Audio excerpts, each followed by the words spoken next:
कल हमने आपको कैमरे में बंद अपाहिज कविता के पहले स्टंजा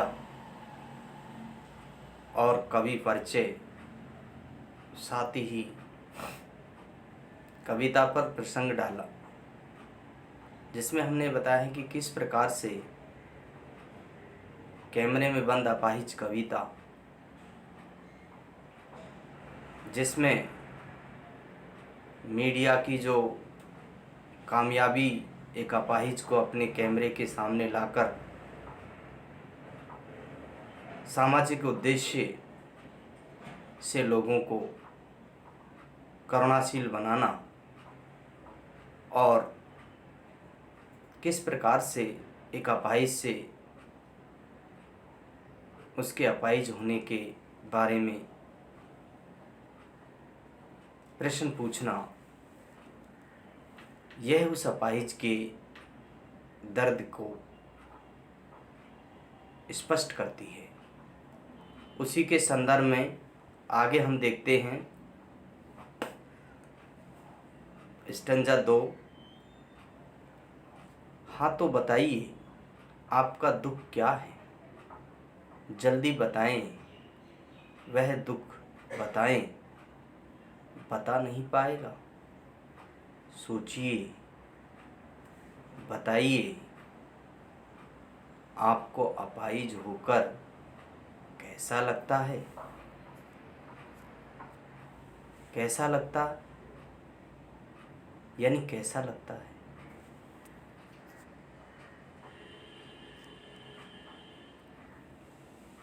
तो इस तरीके से यहाँ पर रघुवीर साहा जी ने ये बताने का प्रयास किया है कि किस प्रकार से कैमरे के सामने का अपाहिज को ला करके उससे बहुत ही दर्दनाक प्रश्न पूछे जाते हैं, और मीडिया का जो उद्देश्य है उस अपाहिज को ला करके कैमरे के सामने अपने उद्देश्य की पूर्ति करना। हाँ तो बताइए आपका दुख क्या है।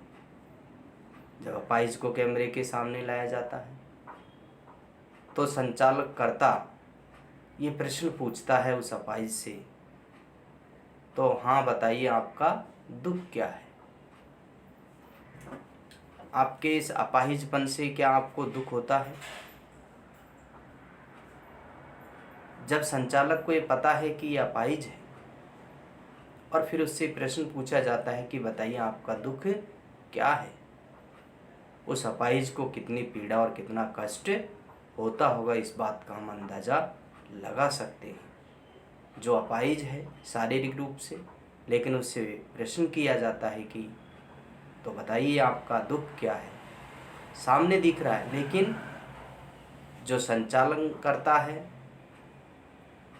वह जानबूझकर उसकी आंखों में आंखें डालकर उसको रुलाना चाहता है, उसको करुणाशील बनाना चाहता है, उसके दुख को कुरीदा जाता है, और पूछते हैं संचालक महोदय हाँ तो बताइए आपका दुख क्या है, जल्दी बताएं वह दुख बताएं, जल्दी बताएं। इसका मतलब क्या है, क्योंकि संचालक ये समझता है कि इस स्टूडियो में, इस दूरदर्शन में समय की कीमत है। अगर तुम इसी तरीके से हम प्रश्न पूछते रहें और तुम उसके उत्तर नहीं बता पाओगे तो एक तरीके से क्या होगा, समय बर्बाद होगा। इसीलिए संचालक महोदय क्या कहते हैं कि जल्दी बताएं वह दुख बताएं। कौन सा दुख बताएं, जिसके कारण आप अपाहिज हुए हो, जो आपको दुख देता है, कितना कष्ट और कितनी पीड़ा होती है, कितना आप जीवन में आपने संघर्ष किया, किस तरीके से आप दुख भोग रहे हो, उन सब चीज़ों को कैमरे के माध्यम से संचालक महोदय लोगों को दिखाना चाहते हैं। बता नहीं पाएगा, पर जो अपाहिज व्यक्ति है वो बता नहीं पाएगा, क्योंकि वह मौन है, वो जानता है। सोचिए, फिर संचालक महोदय उससे कहेंगे सोचिए, जरा सोच सोच करके बताइए कि आखिरकार आपका दुख बताएं, क्या दुख है आपको, क्या पीड़ा है, क्या कष्ट है आपको। क्या समाज के लोग आपको सही सम्मान देते हैं? क्या समाज के लोगों के समक्ष क्या आपको मजाक उड़ाते हैं? तो इस तरीके से ऐसे प्रश्न उससे पूछे जा रहे हैं। बताइए आपको अपाहिज होकर कैसा लगता है? और इस तरीके से संचालक महोदय पूछते हैं कि आपको अपाहिज होकर के कैसा लगता है। हम सब जानते हैं कि अपाहिज व्यक्ति ही जानता है कि अपाहिज होने पर कितने कष्ट, कितनी पीड़ा और उसे कैसा लगता है। लेकिन क्या करें, मजबूर है वह अपाहिज, क्योंकि उसके परिवार के साथ उसका व्यवसाय, उसे जो लाया गया है किस उद्देश्य से कि लोगों को वो दिखा सके कि किस प्रकार से हम समाज के लोगों को अपने कैमरे के माध्यम से दिखाकर उनके दुख दर्द को लोगों के समक्ष रखते हैं। तो एक अपाहिज को अपाहिज होकर कैसा लगता है वो अपाहिज ही जानता है, वही महसूस कर सकता है। लेकिन संचालक महोदय जो है उस प्रकार के प्रश्न पूछते हैं ताकि वो कैमरे के सामने कुछ बोलें, कुछ बताएं, ताकि लोग उसको सुनकर के प्रभावित हो। आगे प्रश्न है, आगे है कविता कैसा, यानी कैसा लगता है। आगे प्रश्न करते हैं संचालक महोदय, कैसा है आपका अपाहिजपन, कैसा लगता है आपको, कितना आपको कष्ट देता है, कितनी आपको पीड़ा होती है, यानी कैसा लगता है ये बताएं। ये बात एक अपाहिज के माध्यम से बतलाना चाहता है संचालक महोदय कि बताइए यानी आपको कैसा लगता है इस प्रकार की अपाहिज होकर के। लेकिन वो अपाहिज है वो चुप रहता है, क्योंकि वो जानता है कि मेरे से जो प्रश्न किया जा रहा है वह प्रश्न एक तरीके से मेरी पीड़ा को, मेरी वेदना को, मेरे कष्ट को एक तरीके से लोगों के समक्ष दिखाया जाना है। आगे हम खुद इशारे से बताएंगे कि क्या ऐसा, इस तरीके से संचालक महोदय खुद इशारे से बताता है कि देखिए ये बोल नहीं पा रहा है, ये चुप है, इससे अपनी पीड़ा के बारे में पूछा जा रहा है, इसलिए इशारे से बताएंगे कि क्या ऐसा है। जैसे कि अन्य उदाहरण दे करके उस अपाहिज को इशारे के माध्यम से लोगों के समक्ष प्रस्तुत करना। सोचिए, और आगे संचालक महोदय कहते हैं उस अपाहिज से ज़रा सोचिए, सोच करके बताइए आप कि आपको अपाहिज होकर के कैसा महसूस होता है, बताएं, थोड़ी कोशिश करिए। और जब भी मौन रहता है अपाहिज तो संचालक महोदय क्या कहते हैं, थोड़ी कोशिश कीजिए, थोड़ा सोचिए, थोड़ा बताने का प्रयास कीजिए, ताकि लोग जो हैं जिस इंतज़ार में हैं और जो संचालक महोदय का जो उद्देश्य है वह पूरा हो सके, ये अवसर खो देंगे। और क्या कहते हैं संचालक महोदय उस अपाहिज से कि अगर आप बता नहीं पाओगे, आप अपने दुख को लोगों के साथ इस मीडिया के माध्यम से बोल नहीं पाओगे, तो ये अवसर है आपके लिए। कैसा अवसर है आपके लिए कि आप इस कैमरे के माध्यम से आपको लाखों करोड़ों लोग हैं वो देख रहे हैं, इसलिए अवसर आपके हाथ से निकल जाएगा। इसलिए संचालक महोदय भी अपने हाथ से जो अवसर आया है वो निकलने नहीं देता है और उस अपाहिज को इस बात का एहसास कराना चाहता है कि ये अवसर है आपके समक्ष। कैसा अवसर है कि आप अपने अपाहिज होने का, आपको अपाहिज होकर कैसा लगता है, आप किस तरीके से महसूस करते हैं, इन सब चीज़ों को आप बताएं।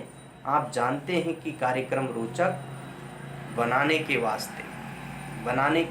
वास्ते, क्योंकि एक संचालक का क्या कार्य है, एक अपाहिज को कैमरे के समक्ष ला करके उसके दुख दर्द को उगलवाना और अपने कार्यक्रम को रोचक बनाने के वास्ते का मतलब कारण, अपने कार्यक्रम को रोचक बनाने के लिए अपाहिज को लाया गया है, ताकि उस अपाहिज का इंटरव्यू लिया जा रहा है, उससे ऐसे प्रश्न पूछे जा रहे हैं जो प्रश्न एक तरीके से मीडिया की संवेदनहीनता का परिचय देता है। तो इसी तरीके से इसका उद्देश्य क्या है, इस अपाहिज को इस कैमरे के सामने लाने का, अपने कार्यक्रम को रोचक बनाने का, लोगों का मनोरंजन हो, लोग उनके उस चैनल को देखें।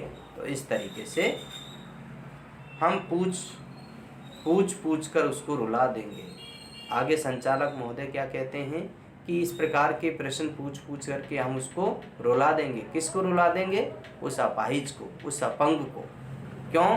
क्योंकि बार बार इस तरीके के प्रश्न पूछा जाएगा तो अपाहिज एक तरीके से परेशान हो जाएगा और परेशान होकर के वो रोने लगेगा। और जब वो रो दिया तो हम जिस उद्देश्य से उसे लेकर के आए हैं वह हमारा उद्देश्य पूरा हो जाएगा। क्यों?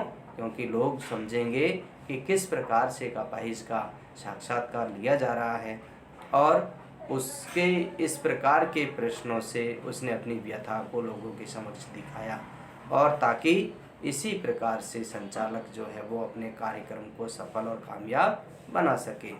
आगे बच्चों कुछ कठिन शब्द हैं,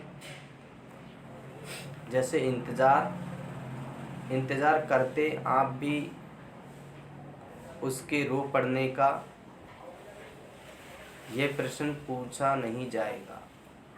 तो इस तरीके से इंतज़ार का मतलब होता है कि उसकी प्रतीक्षा करना, और इसी प्रकार से इंतज़ार करते आप भी उसके रो पड़ने का, यानी रो पड़ने का कौन इंतज़ार करता है? संचालक महोदय। उसके यानी संचालक महोदय जब उस अपाहिज को रुला देगा तो लोग भी उसका इंतज़ार है वो करते हैं। ये प्रश्न नहीं पूछा जाएगा। कौन सा प्रश्न नहीं पूछा जाएगा कि वो क्यों रोया, कैसे रोया, लेकिन लोग उसकी पीड़ा को समझ जाएंगे। आगे हैं यानी मतलब, अवसर, मौका, रोचक, दिलचस्प, कुछ कठिन शब्द। अब है इस स्टंजा से कुछ प्रश्न है। संचालक श्रोताओं को क्या विश्वास दिलाता है? देखिए बच्चों, ये प्रश्न आपको करने अनिवार्य है। संचालक श्रोताओं को यह विश्वास दिलाता है कि हम आपके समक्ष एक ऐसे अपाहिज व्यक्ति को लाए हैं जो अपनी पीड़ा को व्यक्त करेगा, और मुझे विश्वास है, संचालक महोदय कहता है, मुझे विश्वास है कि श्रोता इसकी पीड़ा को देख करके रोने लगेंगे, वो भी करुणा से भर जाएंगे। यानी एक नाटकीय जो शैली है, एक नाटकीय जो है इसको शैली को इसमें दिखाया गया है। दूसरा प्रश्न है, इस पद्यांश में दूरदर्शन के कार्यक्रम संचालकों की शैली पर क्या व्यंग है? तो देखिए, ये पूरा जो कैमरे में बंद अपाहिज जो कविता है वो पूरी एक व्यंग शैली में लिखी गई है, और इस पद्यांश में दूरदर्शन के कार्यक्रम के संचालकों की शैली पर यह व्यंग्य किया गया है कि उनका उद्देश्य सिर्फ अपने चैनल को, अपने दूरदर्शन को सफल बनाना, पाठक और श्रोताओं को मनोरंजन करना, एक अपाहिज के पीड़ा को कैमरे के सामने रख करके लोगों को रुलाना, और साथ ही साथ लोगों को ये बता देना कि ये सामाजिक उद्देश्य के लिए ये रखा गया है। अगला प्रश्न है, अपाहिज से पूछे गए प्रश्न किस बात के परिचालक हैं? अपाहिज से जो प्रश्न पूछे गए हैं वो इस बात के परिचालक है कि एक अपाहिज से इस प्रकार के प्रश्न पूछना एक तरीके से शोभनीय नहीं है, क्योंकि एक अपाहिज से इस प्रकार के प्रश्न पूछ करके हम उसके दुख दर्द और पीड़ा को हम कम करने की बजाय उसके दुख दर्द और पीड़ा को हम एक तरीके से क्या करेंगे, उसके दुख दर्द और पीड़ा को हम एक तरीके से बढ़ाएंगे। उससे उस अपाहिज की पीड़ा कम होने की बजाय उसकी पीड़ा और ज़्यादा बढ़ जाएगी। तो यहाँ पर अपाहिज से पूछे गए प्रश्न इस बात के परचाए गए कि दूरदर्शन और मीडिया कितना संवेदनहीन है कि एक अपाहिज की पीड़ा को किस तरीके के प्रश्न, बेतुक के प्रश्न पूछ करके उसकी पीड़ा को बाहर लाना चाहते हैं। अगला प्रश्न है, समर्थ शक्तिवान लोग दुर्बल को दूरदर्शन पर क्यों लाते हैं? समर्थ शक्तिवान कौन है? यहाँ पर संचालक है, दूरदर्शन है, और शक्तिवान का मतलब उनका यहाँ पर व्यंग्य किया है रघुवीर साय जी ने कि आजकल मीडिया इतना सर्वशक्तिमान हो गया है, किसी कमज़ोर व्यक्ति को ला करके अपनी दूरदर्शन की लोकप्रियता बढ़ाने के लिए, अपने दूरदर्शन को लोगों के समक्ष कामयाब बनाने के लिए यहाँ पर एक अपाहिज की पीड़ा जुड़ी हुई है, उससे बेतुके प्रश्न पूछे जाते हैं और उसका नाम दे दिया जाता है कि सामाजिक उद्देश्य की पूर्ति के लिए इस अपाहिज को यहाँ पर लाया गया है कि समाज के तबका एक ऐसा है जहाँ बहुत सारे लोग अपाहिज हैं, उनकी पीड़ा को यहाँ पर दिखाया गया है। तो इस तरीके से ये प्रश्न है और सर्वशक्तिमान जो है वो मीडिया है और दुर्बल को दूरदर्शन पर इसलिए लाया गया है ताकि अपने चैनल को रोचक और लोकप्रिय बनाया जा सके।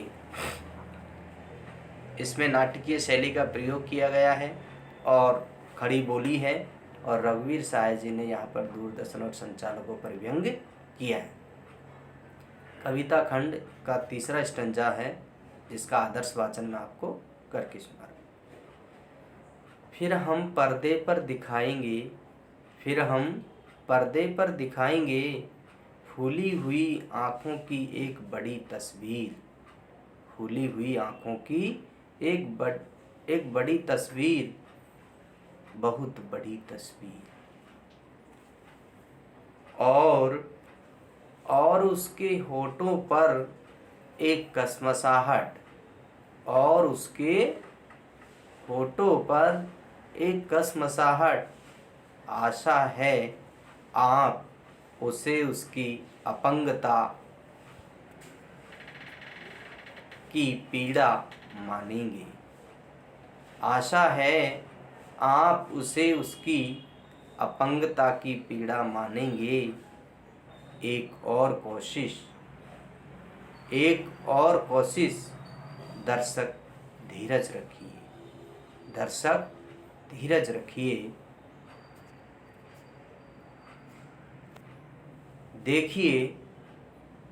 देखिए हम दोनों एक संग रुलाने हैं। देखिए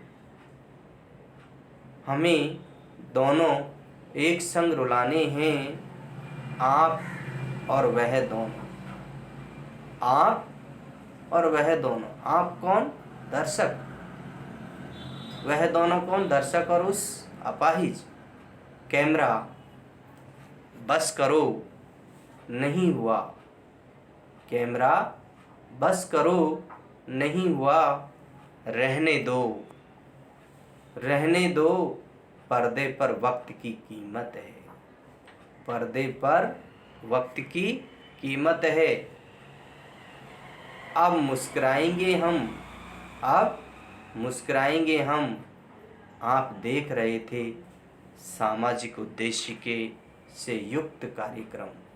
आप देख रहे थे सामाजिक उद्देश्य से युक्त कार्यक्रम। बस थोड़ी सी ही कसर रह गई। धन्यवाद।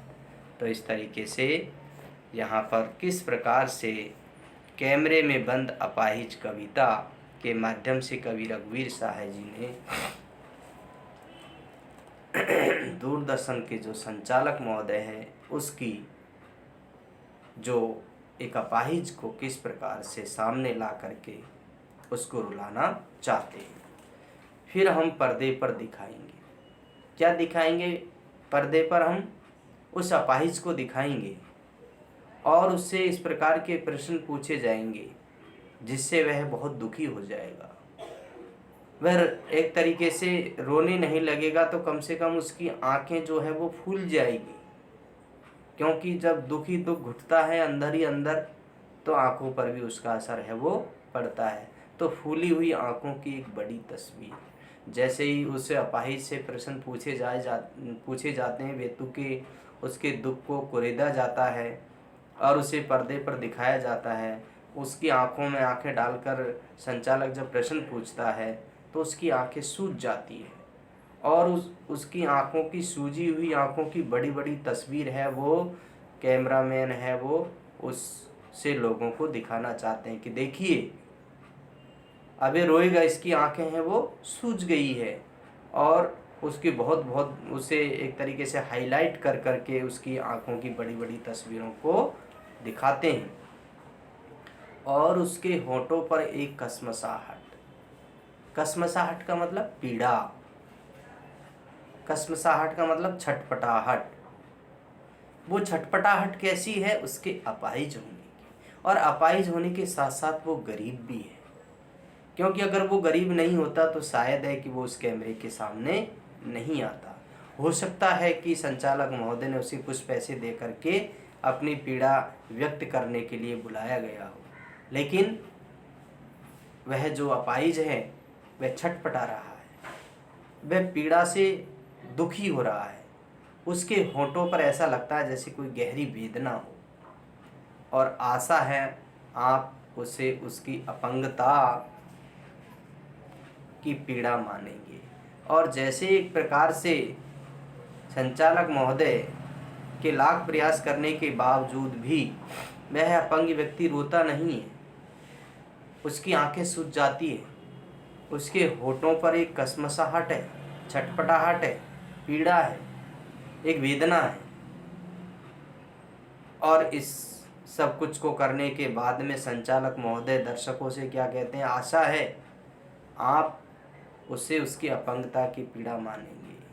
क्या मानेंगे? उसकी अपंगता की पीड़ा है कि इसकी अपंगता कितनी इसे दुख और कष्ट और वेदना देती है, जिससे इसकी आंखें सूज गई है, इसके होठों पर विषाद है, इसके होठों पर छटपटाहट है, लेकिन ये बोल नहीं पा रहा है।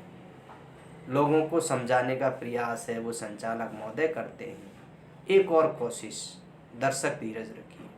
और इस तरीके से संचालक महोदय कितना संवेदनहीन है, कहता है कि देखिए एक और हम कोशिश करते हैं इसको रुलाने के लिए, इसकी पीड़ा को आपके समक्ष व्यक्त करने के लिए। इसलिए दर्शकों आप धीरज रखिए, आप धैर्य बनाए रखिए, आप जाइएगा नहीं, आप इस अपंग व्यक्ति की पीड़ा को सुन करके ही आपको जाना है। इसलिए आप धैर्य बनाए रखें। देखिए हम दोनों एक संग रुलाने हैं। क्या कहते हैं आगे संचालक महोदय? देखिए आप जाइएगा नहीं कहीं भी, आप धैर्य बनाए रखिए, हमें दोनों एक संग रुलाने हैं। हमारा उद्देश्य यह है कि इस अपंग व्यक्ति को और दर्शक दोनों को एक साथ रुलाने का है। जैसे ही ये अपंग व्यक्ति अपनी पीड़ा को कैमरे के समक्ष बोलेगा तो दर्शक उससे करुणाशील हो जाएंगे, दर्शक दुखी हो जाएंगे। और हमारा उद्देश्य क्या है कि दुखी व्यक्ति की पीड़ा को दिखा करके सामाजिक जो दर्शक है वो भी इसके साथ रो पड़े, और आप और वह दोनों, आप यानी दर्शक, वह अपंग व्यक्ति, दोनों एक साथ रुलाने का एक तरीके से हम प्रयास कर रहे हैं। कैमरा बस करो। जब अपंग व्यक्ति चुप रहता है, रोता नहीं है, तो क्या कहता है संचालक महोदय कि कैमरा बस करो। नहीं हुआ। क्या नहीं हुआ? कि अपंग व्यक्ति की जो पीड़ा है, जो छटपटाहट है, या उसका जो बोलना है कि वो कैसे अपंग हुआ, उसे कैसा महसूस होता है, उसे दुख देता है कि नहीं देता है, जब उसने कुछ नहीं कहा तो संचालक महोदय ने क्या कहा? बस नहीं हुआ, रहने दो, कैमरा बंद करो, क्योंकि पर्दे पर वक्त की कीमत है। पर्दे पर किसकी कीमत है? वक्त की कीमत है। जो समय है उसका बहुत महत्व है, क्योंकि उनका कार्यक्रम एक फिक्स रहता है। जब कामयाबी एक संचालक को नहीं मिल पाई, वह उस अपंग व्यक्ति को नहीं रुला पाया, तो कहते हैं कि यहाँ पर वक्त की कीमत है, इसलिए नहीं हुआ तो रहने दीजिए।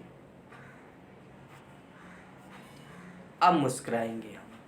आगे संचालक महोदय क्या कहते हैं कि अब हम मुस्कुराएंगे। क्या मुस्कुराएंगे? कि हमने अपने चैनल के माध्यम से एक अपाहिज व्यक्ति को दिखाया, वह भले ही बोल ना सका, लेकिन उसकी दुख पीड़ा लोगों ने देखी कि उसके होठों पर विषाद, दुख और उसकी आंखें सूज गई, और इस तरीके से एक अपाहिज व्यक्ति को हमने दिखाया। आप देख रहे थे सामाजिक उद्देश्य से युक्त कार्यक्रम, और जब इस तरीके से वह अपाहिज व्यक्ति रो ना सका, दर्शक रो न सके, तो लोगों के समक्ष अपने कामयाब अपने एक तरीके से उस उद्देश्य को छिपाने के लिए क्या नाम दे दिया उसका कि ये सामाजिक उद्देश्य था, क्योंकि समाज के अंदर एक अपाहिज व्यक्ति को हम लाए और समाज के अंदर बहुत से लोग हैं, उनकी पीड़ा को हम आपको दिखाएंगे। तो ये जो कार्यक्रम हमने रखा गया था एक अपंग व्यक्ति को अपने कैमरे के समक्ष ला करके, वो क्या था, एक सामाजिक उद्देश्य से युक्त कार्यक्रम था। बस थोड़ी ही कसर रह गई। आगे क्या कहते हैं संचालक महोदय, बस थोड़ी ही कसर रह गई थी, रोने ही वाला था वो, अपनी पीड़ा व्यक्त करने ही वाला था। धन्यवाद। तो इस तरीके से आगे संचालक महोदय कहते हैं धन्यवाद, आगे हम इस तरीके के कार्यक्रम और दिखाते रहेंगे। आगे समाज के किसी एक ऐसे वर्ग को दिखाएंगे जिससे आपको ये समझ में आ सके कि समाज में कितना एक तरीके से अपंग होकर के या दुखी व्यक्ति भी रहते हैं। तो इस तरीके से एक संचालक महोदय एक मीडिया की संवेदनहीनता कि जब उसे कामयाबी नहीं मिल पाई, उसे लोकप्रिय नहीं बना पाए, तो अंत में उस पर एक तरीके से टीका टिप्पणी और व्यंग करते रघुवीर साय जी ने क्या कहा है कि उसका नाम दे दिया कि सामाजिक उद्देश्य से युक्त कार्यक्रम अभी हमने आपको दिखाया, बस थोड़ी सी कसर रह गई थी और आगे फिर दिखाएंगे। धन्यवाद। तो इस तरीके से यहाँ पर रघुवीर साय जी ने अपने इस कैमरे में बंद अपाहिज कविता के माध्यम से दूरदर्शन की जो संवेदनहीनता है और निर्दयता है उसको यहाँ पर स्पष्ट किया है। जब अपने उद्देश्य में कामयाब नहीं होते हैं तो उसको नाम दे दिया गया कि सामाजिक उद्देश्य के लिए कार्यक्रम हमने रखा था। तो आगे कुछ कठिन शब्द हैं, कसमसाहट, जैसे कि मैंने बताया, पीड़ा, अपंगता, अपाहिज, सामाजिक उद्देश्य, समाज को बेहतर बनाने के लक्ष्य, यानी कि हमारा चैनल का उद्देश्य था कि समाज को हम बेहतर बनाएं। युक्त का मतलब जुड़ा हुआ, कसर रहने का मतलब कमी रहना। अर्थ ग्रहण संबंधी प्रश्न है। इस पद्यांश में किस पर व्यंग्य किया गया है? तो इस पद्यांश में किस पर व्यंग्य किया है बच्चों?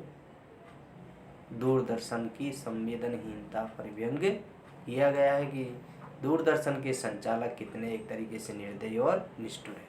संचालक किस बात पर मुस्कुराता है?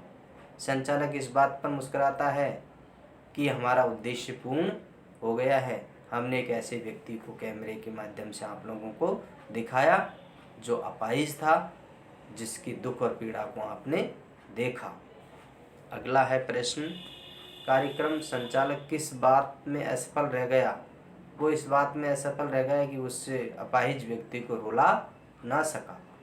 अगला प्रश्न है, कार्यक्रम संचालक एक साथ किन दोनों को रुलाना चाहते हैं और क्यों? दर्शक और उस अपाहिज व्यक्ति दोनों को एक साथ रुलाना चाहते हैं ताकि अपने चैनल को, ताकि अपने दूरदर्शन को लोकप्रिय बना सके, ताकि अपने उद्देश्य में वो कामयाब हो सके। अर्थ ग्रहण संबंधी प्रश्न है कुछ।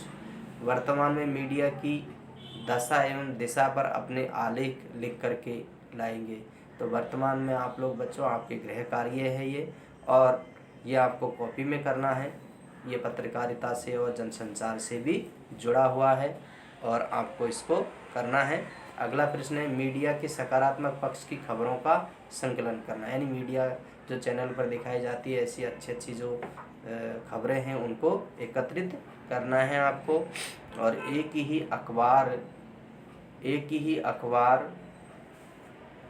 अखबार का 2 समाचार पत्रों में तुलनात्मक अध्ययन करना, यानी एक ही समाचार अलग अलग प्रकार के चैनलों के माध्यम से दिखाया जाता है, दोनों के ऊपर कितनी भिन्नताएं रहती है उसका एक साथ अध्ययन करना है।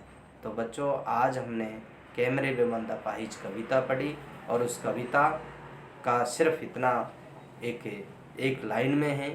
इसका मूल जो भाव है वह यह है, केंद्रीय भाव इसका, कि इसमें कवि रघुवीर साय जी ने एक नाटकीय शैली के माध्यम से दूरदर्शन की जो कामयाबी है या दूरदर्शन की संवेदनहीनता है उस पर व्यंग्य किया है। साथ ही साथ दर्शकों का मनोरंजन करना मीडिया का उद्देश्य होता है, परंतु हम ऐसा समझ नहीं पाते हैं और व्यंग्य शैली के माध्यम से एक अपाहिज व्यक्ति को दूरदर्शन के माध्यम से ला करके समाज के मध्य अपने चैनल की लोकप्रियता को बढ़ाना है। धन्यवाद बच्चों। आज के लिए बस इतना ही।